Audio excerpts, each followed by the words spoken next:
What's up, everybody? Welcome to Heresy Financial. My name is Joe Brown, and I've got a question for you. Have you ever seen the movie 127 Hours? If you haven't seen it, fair warning, spoiler alert, I'm about to give it away here. It's a true story actually. It's about a guy who goes hiking and he didn't bring a cell phone or anything like that, didn't tell anybody where he was going. He gets out, he's hiking in, then he gets his hand stuck in between, he falls down into like a canyon, gets his hand stuck in between a boulder and the wall of the canyon. And he's stuck there, literally stuck between a rock and a hard place. So at this point, he's got two options. He can either stay there, wait, hope somebody finds him somehow, stay there and die, or he can cut his hand off, cut his arm off with his knife that he has with him, and he can escape and he can live. Similarly, we have a debt problem. We are also stuck in between a rock and a hard place. And similarly as well, we also have two choices as a society. We can either keep doing what we've been doing that got us into this problem and let it just slowly kill and destroy the system, or we can choose the painful way out that's short-term pain, still very painful, short-term more painful, that'll allow the system and everybody to survive. It's true that sometimes you get into a position where there is no good way out, there's no good option, there's no easy way out. You have to make a choice on which way you're going to move forward. Both of them will be painful, but it's all about trade-offs. It's choosing the best option forward, and usually it's a trade-off between short-term pain, long-term gain, or swapping that for short-term gain, long-term pain. So today we're going to look at a ton of charts just so we can visually see the magnitude, the enormity, the vastness of the problem that we face, the rock on one side and the hard place on the other. And then we're going to look at what the likely solutions are, the likely way out that our society and our policymakers are leading us towards, and obviously the ways that you can kind of make your own decisions so that you're not let off a cliff with the system. Ready? Let's dive in. So what is debt? Debt is simply spending your future income. Whether you're a person or a company or a government, all debt is spending future income. If you make $100,000 take home pay in 1 year and you spend $90,000 of that, you've got a surplus. So the next year you make the same amount, you've got $110,000 to spend. Similarly, if you spend more than you made this year, you spent $110,000, you only made $100,000, well, next year you can only spend $90,000 because you got to pay off that $10,000 plus any interest that you accumulated along the way. So debt is just spending future income. Now, there are two ways to do this and only two ways to do this. You're either spending future money or you're spending future purchasing power. And there's a difference. Not only is there a difference, but there's also no alternative. You're only doing one of those two things. Spending future money is something that is it's above board, it's more transparent, it's more readily and easily visible to everybody looking at it, and it's more honest because it doesn't distort the price system. When you as a government spend future purchasing power, you're doing that by dilution or debasement of the money supply by multiplying the monetary units, and you're still spending the same amount of purchasing power from the future, but it's less recognizable from the system standpoint because it distorts the price mechanisms set by the free market. So let's look at what our society is doing right now. Let's look at some ways that we've been spending our future purchasing power. Now, the first and I think one of the best visual representations of this is the Federal Reserve's balance sheet. So the Federal Reserve, they print money and they use that money to buy certain financial assets, namely mortgage-backed securities and United States Treasuries. Now, yes, this mechanically happens indirectly, but the truth of the matter is that new money is being created, and indirectly what the result of that is that money is being loaned at lower than what would normally be interest rates for mortgages and for the United States government. You can see that even recently over the past couple of weeks, couple of months, we had a slight little dip, but the trend is clearly up and no sign of slowing down. As the words of the chairman, Jerome Powell, they're not slowing down their asset purchases whatsoever right now, and they're not even thinking about raising interest rates. Now, one of the reasons for this is because of all the debt that the federal government has, and if rates were to go up, the federal government would be insolvent because they wouldn't be able to afford the interest rate to roll over their debt. They wouldn't be able to pay off that old debt and pay for current expenses,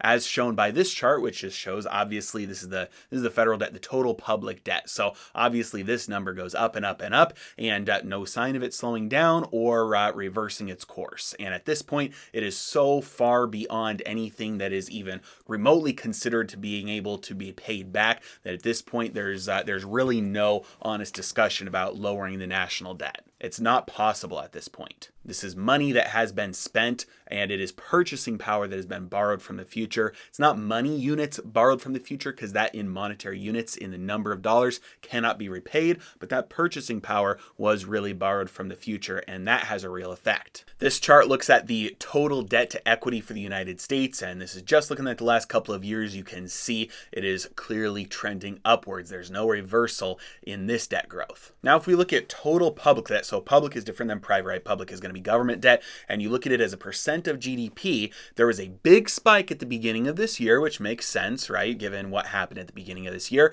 and it's fallen off a little bit, but nowhere near the trend that it was on before. So we're still, way above what it was before they did this huge monetary injection and tried to reinflate the debt bubbles. But again, this is as a percentage of GDP, and so as a percentage of GDP, it spiked. And historically, whenever a society or a country hits the 90% mark, where you have your debt to GDP ratio exceeds 90%, most of the time that leads to either little growth or even negative growth moving forward. It's a kind of a tipping point. So we were already above 90% this year. As of right now, even with the little drop off that we've had, our debt to GDP ratio is at 127%. Absolutely unsustainable. When you look at all sectors, the total debt just going up. When you look at non-financial corporate business debt, again, going up. Maybe it's plateaued a little bit. That growth rate has slowed a little bit in the last few months, but still trending up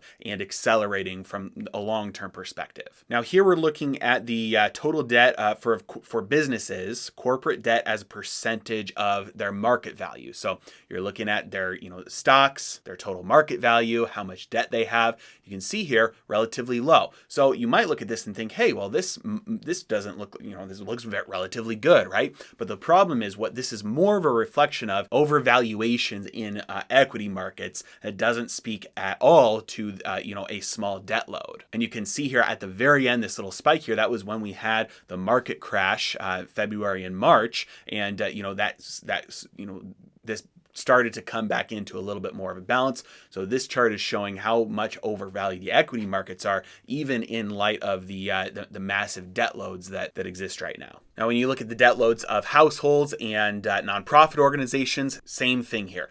Trending upwards, maybe a little bit of dip because they didn't have households and nonprofit organizations didn't have as immediate access to some of the lines of credit, some of the new cash, some of the cheaper debt that a lot of the larger corporations did at the beginning, but there's been a rebound and it's ticking back higher. Now, this is another chart that some people might look at and be, scared of a deleveraging, scared of a big deflationary death spiral, because they're looking and they're saying, hey, look, we have debt service payments just dropping. Now, this isn't necessarily a reflection of the inability to pay, but more is this a reflection of the ability to not pay. Those are very different things. So when you give a society the ability for a certain amount of time to say you don't have to make payments on your debt, most people are going to take that option.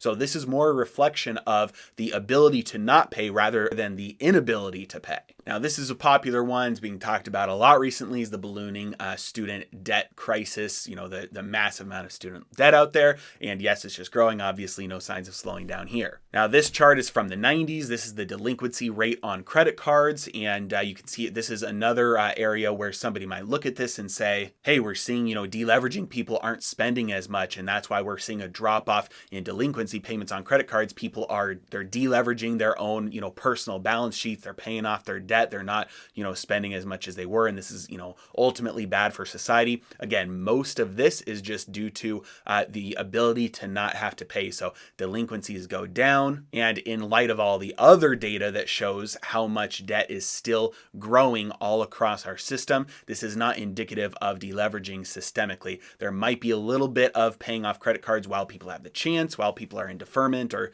something like that. But ultimately, overall, when you look at this in light of all of the other areas where we have debt growth, this is not indicative of deleveraging in a system.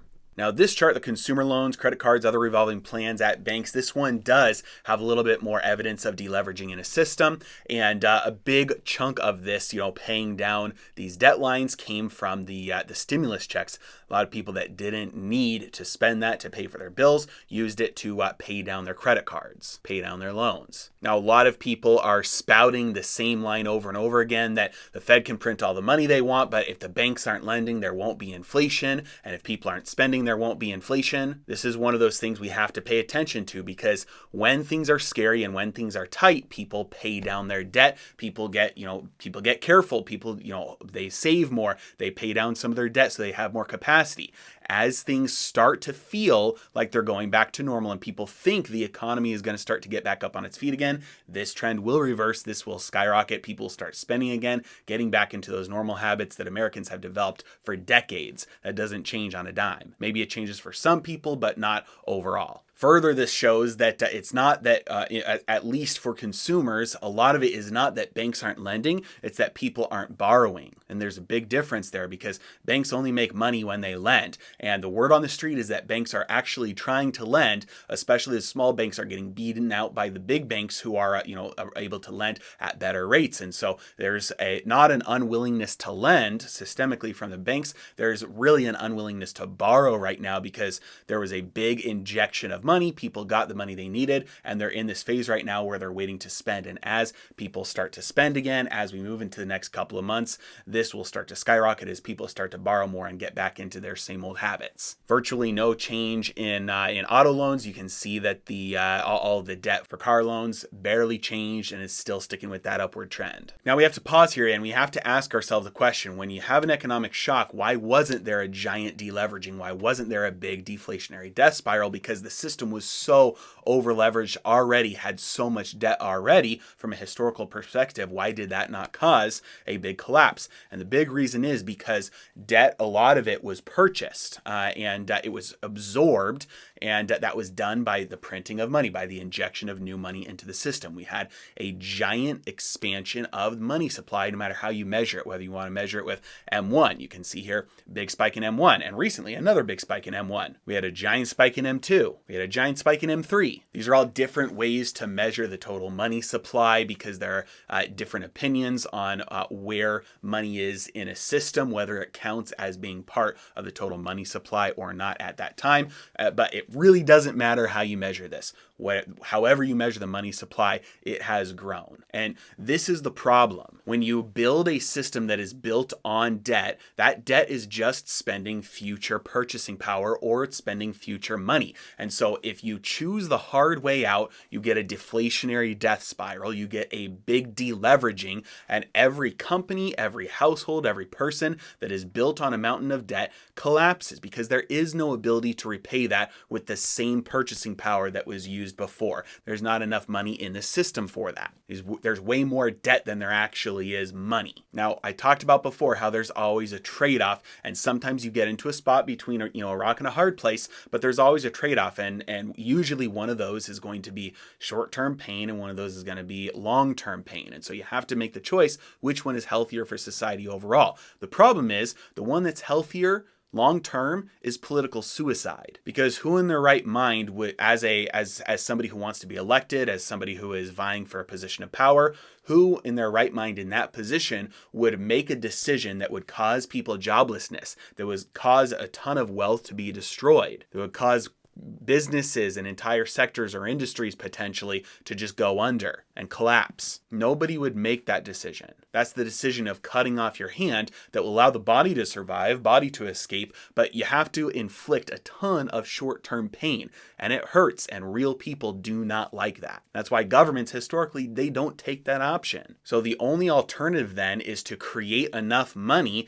in order to absorb that debt. You create enough new money so that there is money in the system in order to pay off that debt, and a lot of times it's absorbed centrally by the central bank. Entire industries are nationalized, entire debt markets are nationalized and completely absorbed. We're seeing that happen in front of our eyes with mortgages right now. The majority of mortgages now are owned by the Federal Reserve, and that trend is only continuing. As smaller and smaller banks start collapsing and start getting absorbed and falling under and getting merged and acquired by the big banks, and that gets more and more centralized, pretty soon that whole entire system is going to be absorbed into one giant entity underneath the central bank. Yes, it's much less painful short term to print money in order to absorb and in order to pay off and provide the monetary units needed to pay off and deal with that big debt load. The problem is that debt was still borrowing from that, it was still spending that future purchasing power, which means that if you absorb that debt with new money, that means that in the future that money will be robbed of all of that purchasing power because it was already spent in the past. This is nothing new. This has happened a lot of times throughout history, and one of the best examples of what we're going through right now was the Mississippi bubble, was John Law's Mississippi bubble. And this was 300 years ago. He virtually got control of the central bank in France, and the first step was to get rid of gold and silver out of circulation, and he created his own fiat currency through his bank, and that was the money that everybody used. And in order to make sure that there was value behind it, he backed it up with land. And this land was owned by his Mississippi company. Now, he wanted to cause different things to happen in the economy, to stimulate growth, blah, blah, blah. Same story you've heard over and over again. And so what he did was he printed more money and then used that money to spend on certain, economic things that he wanted to grow. The problem is, though, that dilutes the purchasing power, right? And so in order to keep the value of that money up, what he had to do was he had to increase the value of what was backing up that money. So they would print money, and they'd purchase shares of the Mississippi company to push those share values higher. You can see the problem here. You're printing money to buy something to push that value up, to keep that value up while you're printing that money. Pretty soon that collapses. That's unsustainable. Now, there were some very smart people like Richard Cantillon of the Cantillon effect, who saw what was coming before his eyes. He cashed out of the system, bought a bunch of gold and silver, and he got very wealthy from this. So you don't have to play along with the system. You can escape by putting your wealth into a lifeboat, into a life raft of things that survive these collapses. Things with intrinsic value, hard assets, real assets. They still survive and they still have value. And so trading, getting rid of something that will ultimately at some point in the near future be worthless, like the dollar and dollar-denominated debt, using that in order to acquire ownership of real hard assets in a situation where you're sacrificing the value of the currency to preserve the system while you can, that is a winning strategy. So yes, our society is in between a rock and a hard place with the massive debt load. I do not think that we will see a deflationary debt spiral because our policymakers are unwilling to allow that to happen, because that's the healthy way. Long term, it's just painful short term. And the only thing you have to do in order to avoid a deflationary debt spiral is to print enough money to absorb it. And guess what? They can print as much money as they want. They've already shown the capacity to get around the congressional limits set on them by the Federal Reserve Act to buy things that they should not legally be able to buy, like high-yield bonds, through the special purpose vehicles they set up at the Treasury. As we move forward, there will be more coordination between the Fed and the Treasury, and I would not be surprised at all to see the next phase of this. They set up a special purpose vehicle to purchase equity ETFs like SPY. If we do see a deleveraging and a massive deflationary debt spiral collapse, that will be the best thing possible for our society. It'll be much more healthy, and everybody will be able to rebuild with real growth going forward. But the good news is, if you can see what's coming, you don't have to attach yourself to that boat. You can jump off and get on a life raft ahead of time. Get your gold, get your silver, get your Bitcoin, get your real estate, get your hedges in on your stocks. My guides and my courses are 25% off through the end of the year. For the holidays, promo code GIFT2020. So if you are waiting for a good opportunity to get one of my guides or courses, now is the time. 25% off through the end of the year with the promo code GIFT2020. And you can also you can gift it to somebody else in the checkout process. All my guides and courses and recommended resources are linked in the description below. As always, I really appreciate you guys. Have a great day.